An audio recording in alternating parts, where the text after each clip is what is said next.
வணக்கம். தமிழ் ஃபுட் கார்னரில் இன்னைக்கு உருளைக்கிழங்கு கிரேவி பண்ண போகிறோம். இந்த கிரேவியோட சுவை ரொம்ப நல்லாயிருக்கும். அதே சமயம் நம்ம ரொம்ப ஈஸியாக பண்ணிடலாம். இது இட்லி, தோசை, சப்பாத்தி, பிரியாணி, புலாவ் எல்லாத்துக்குமே ஒரு சூப்பரான சைட் டிஷ். நீங்களும் இதே மெத்தடில் ட்ரை பண்ணி பாருங்கள், ரொம்ப நல்லாயிருக்கும்.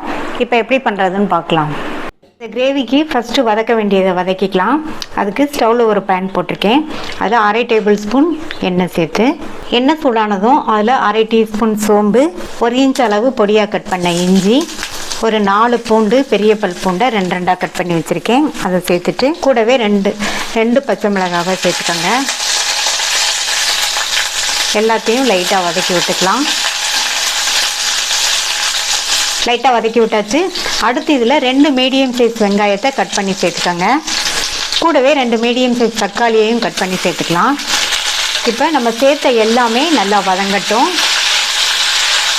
எண்ணெயிலேயே எல்லாமே நல்லா வதங்கணும். இந்த தக்காளி, வெங்காயம் ரெண்டுமே நல்லா வதங்கி சாஃப்டாகி வரணும். அது வரைக்கும் வதக்கிக்கலாம். இதில் கொஞ்சமாக உப்பு சேர்த்துட்டோம்னா நல்லா வதங்கிடும். மூடி வச்சிடலாம், வதங்கி வரட்டும்.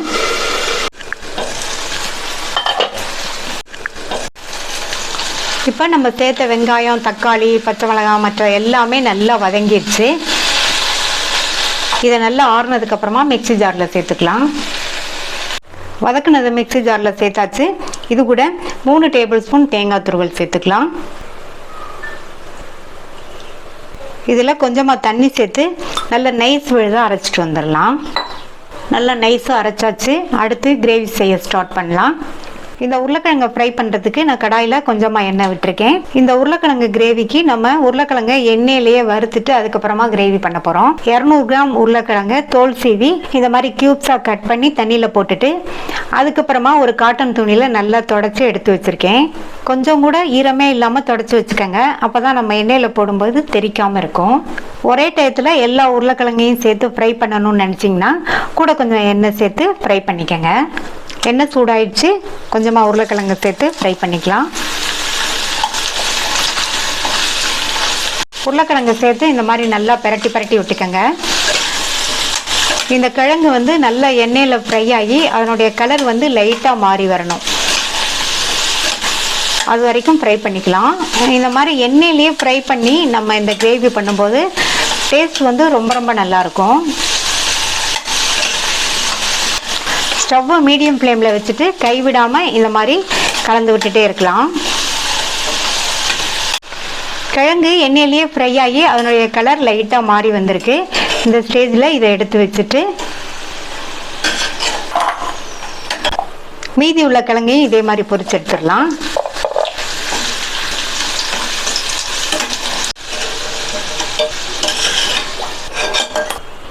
உருளைக்கிழங்கு ஃப்ரை பண்ண எண்ணெயிலேருந்து 1 டேபிள் ஸ்பூன் எண்ணெய் சேர்த்துருக்கேன். அதில் ஒரு சின்ன பீஸ் பட்டை, 2 கிராம்பு, ஒரு பிரிஞ்சி இலை, கொஞ்சமாக கல்பாசி சேர்த்து நல்லா இதனுடைய வாசனை வர வரையும் பொரிய விட்டுருங்க. இது கூட கொஞ்சமாக கறிவேப்பிலை சேர்த்துக்கலாம். அடுத்து நம்ம அரைச்ச அந்த பேஸ்ட்டை சேர்த்துக்கலாம். பேஸ்ட்டு சேர்த்துட்டு மிக்ஸி ஜாரை கழுவி கொஞ்சமாக தண்ணி சேர்த்துருக்கேன். அடுத்து இதில் 1/4 டீஸ்பூன் மஞ்சள் தூள், 1 டீஸ்பூன் தனி மிளகாத்தூள் சேர்க்குறேன். நம்ம அரைக்கும் போது 2 பச்சை மிளகாய் சேர்த்துருக்கோம். அதனால் இந்த காரம் கரெக்டாக இருக்கும். உங்களுக்கு தேவைப்பட்டால் நீங்கள் கூட கொஞ்சம் சேர்த்துக்கோங்க. இது கூட 1/2 டீஸ்பூன் மல்லித்தூள் சேர்த்துக்கலாம். 1/4 டீஸ்பூன் கரம் மசாலா தூள் சேர்க்குறேன். கரம் மசாலா தூள் உங்கள் தேவைக்கு தகுந்தபடி கூட கொஞ்சம் சேர்க்குறதுனாலும் சேர்த்துக்கோங்க. இப்போ இது எல்லாத்தையுமே நல்லா மிக்ஸ் பண்ணி விட்டுக்கலாம்.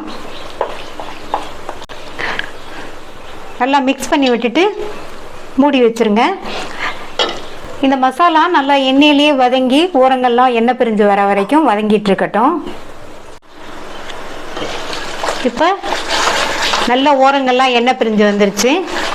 இந்த ஸ்டேஜில் நம்ம எண்ணெயில் ஃப்ரை பண்ண உருளைக்கிழங்கு சேர்த்துக்கலாம். சேர்த்துட்டு நல்லா ஒரு பரட்டி விட்டுட்டு இதுக்கு தேவையான அளவு தண்ணி சேர்த்துக்கலாம். நான் இதில் 3/4 டம்ளர் தண்ணி சேர்க்குறேன். நான் சேர்த்துருக்க தண்ணி 150 ml இருக்கும்.